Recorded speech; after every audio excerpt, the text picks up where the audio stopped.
Room 371. Some hotel near the Cape. I was on a business trip with my boss, closing in on the final set of investors we needed to launch our latest startup. That's all I could remember.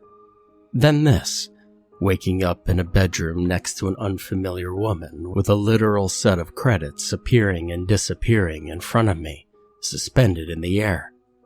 How very strange. What was that? A laugh reel? Or a studio audience? Wait, is my inner dialogue not so inner after all?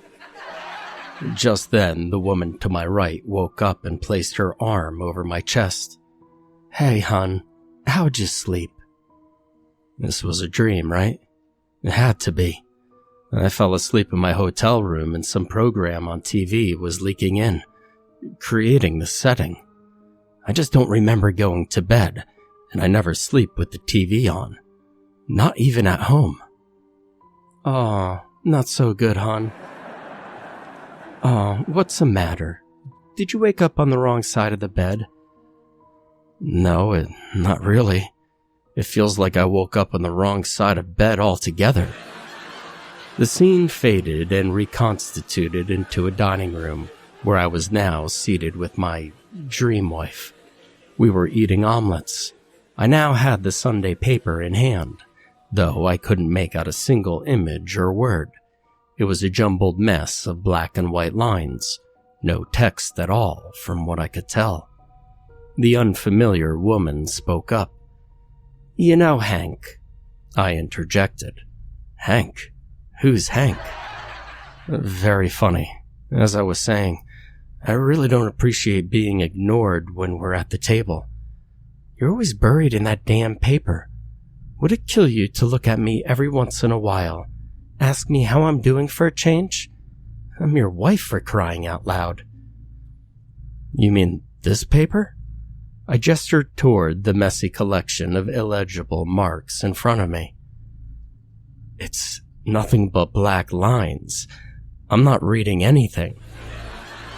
Are you kidding me? You've been sitting there with a fake paper just to avoid talking to your own wife? Well, I cook the meals, clean the house, walk the damn dog. We have a dog? All I ask is for some appreciation.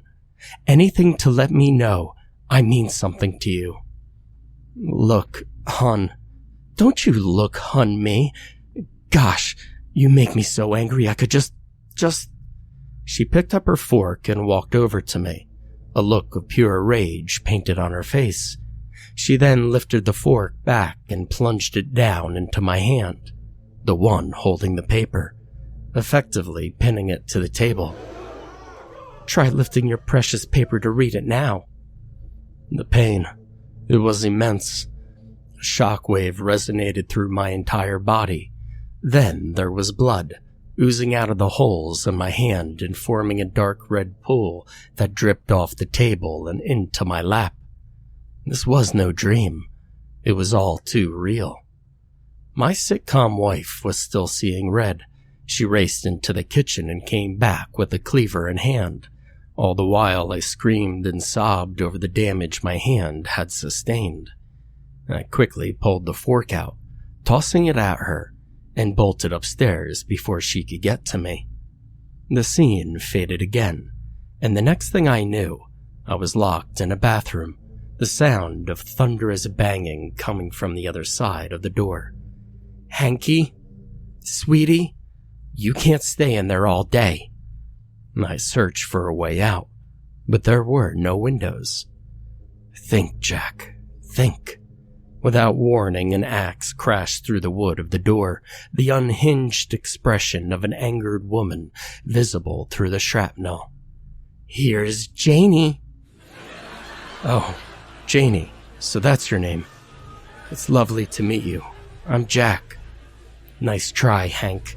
No more psychological warfare. I've had enough of your head games to last a lifetime. We end this now, once and for all. I expected more audience reactions, but there were none.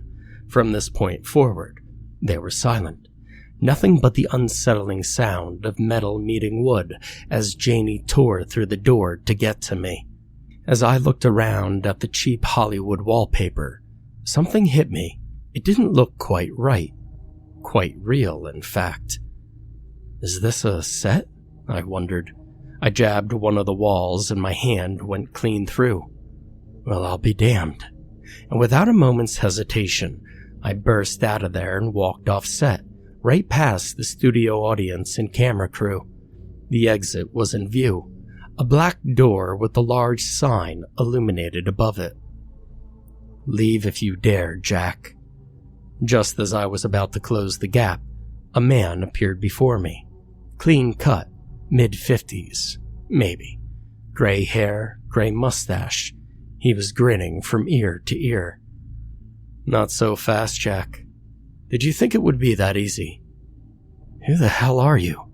He let out a slight grunt, clearly insulted by my query. You're in no position to ask questions, but if you must know, you're in my room. Your room? I asked, completely confused. Think, Jack. Room 371, the hotel? Is it ringing any bells for you? Some memories flashed in my mind. My boss and I were at a hotel of which I now remember the name. It was the Covenwood Inn, and this man standing before me.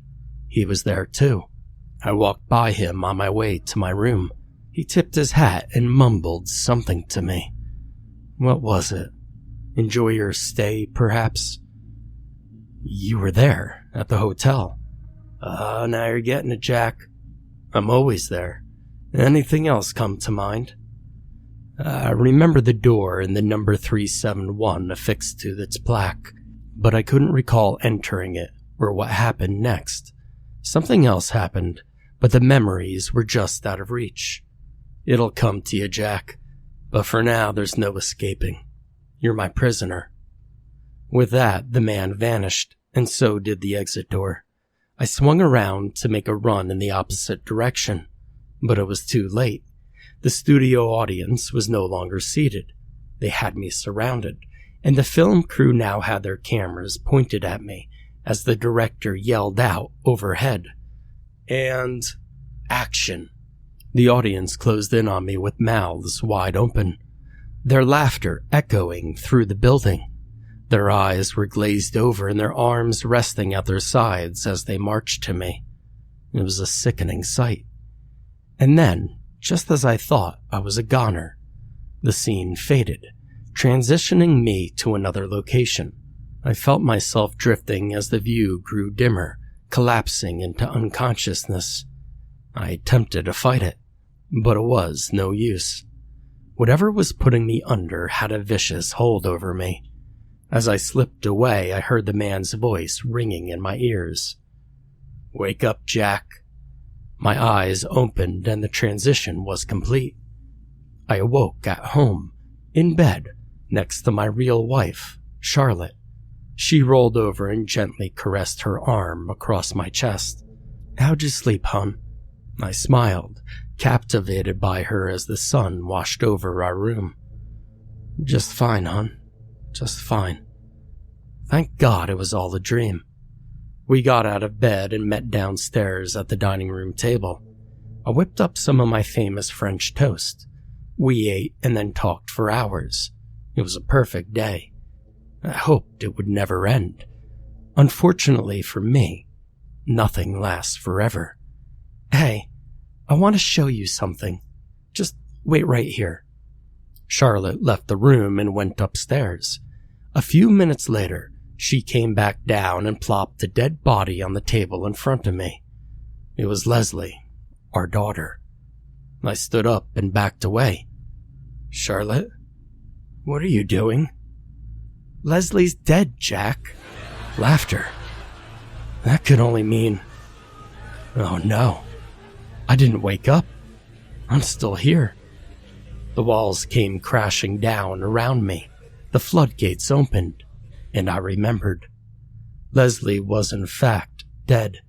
She had died just a few months previous. Our beautiful daughter was ripped away from us, and it was all my fault. You did this, Jack. You and your damn job. How hard is it for a father to pick up his own daughter from school? How could you have been so sidetracked? It was true. I was always wrapped up in my work. On the day in question, I was on an important phone call, and I lost track of time. Charlotte was at her job, and I was supposed to pick Leslie up. She wound up walking home and was struck by a car before even reaching the halfway point. She was dead on impact. My little girl, struck like a common animal on the side of the road. Leslie's corpse sat up and stared at me. How could you forget me, Daddy? Her cold, dead fingers reached for my neck and started squeezing the air from my lungs. I pushed her away and her body turned to ash as it hit the floor, leaving just me and Charlotte. I wasn't any safer. Charlotte pulled the knife out from behind her back and took a swing, grazing my cheek. Charlotte, put the knife down, please. I can't, Jack. I blame you. I have all this anger and sadness and nothing to do with it. And it's all because of you. I can't take it anymore, Jack. I just can't. A flood of tears rolled down her face as she began hysterically crying. She swung again, and I grabbed her arm. Charlotte, please. I love you. We can get through this. I'll find you some help and we'll... Somewhere in the struggle, without realizing it, I had inadvertently pushed the blade into her stomach. The blood poured out faster than her tears had. Charlotte fell to her knees and then collapsed on the ground. The light quickly left her eyes as she offered me a final sentiment. I'll see her, Jack. I'll finally see our daughter again. And that was it. She died. Aside from the reanimated corpse, that's how it all actually happened. Charlotte blamed me and wanted to see me pay for our daughter's death. In a way, I guess I did. After that, I was alone. Utterly and hopelessly alone with the memory of killing my family. The scene faded one last time, revealing room 371 at the Covenwood Inn. The clean-cut man standing before me, another smile on his face. Well, Jack, do you remember now? I did remember. There was no business trip. That was more than likely just a fabrication of my brain to make sense of why I was there in the first place. In actuality, I was at the hotel to kill myself. Yeah, I think I do. Take a minute, Jack. Do you remember how we met? I met him in the hallway on the way to my room. He said he could bring them back. New things about her life that no one could possibly know.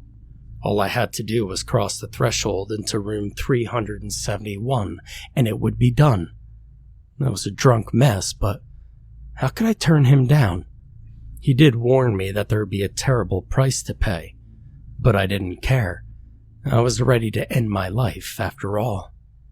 I agreed, and we went our separate ways, and the last thing he said was, "Enjoy your stay." I do. I remember everything. But what just happened here? Was any of that real? He pointed down at my hand, which I must have just noticed was hurting. I saw the 4 puncture wounds from where Janie's fork scathed me. It was real, Jack. Very real. You struck a deal and you held up your end of the bargain. By entering this room, you agreed to my terms. You gave me something I needed. Now, I'll bring your precious family back to you, as promised. I still didn't quite understand, and he could tell. It wasn't chance that our paths crossed, Jack. This is my room. It's where I make all my deals. It draws in those with the deepest despair, compelling them to take their lives within. You see, that's where I come in. I saved you, in a sense. Saved me. Is that what he called it? You Jack, a man with nothing to live for, have just signed away your life to me. What you just experienced was a down payment. I wiped your memory and made you relive your worst experience as though it were happening for the first time. In my fun little way, of course. You see, this room is my own personal torture chamber. It's where I pull apart souls through physical and psychological torment.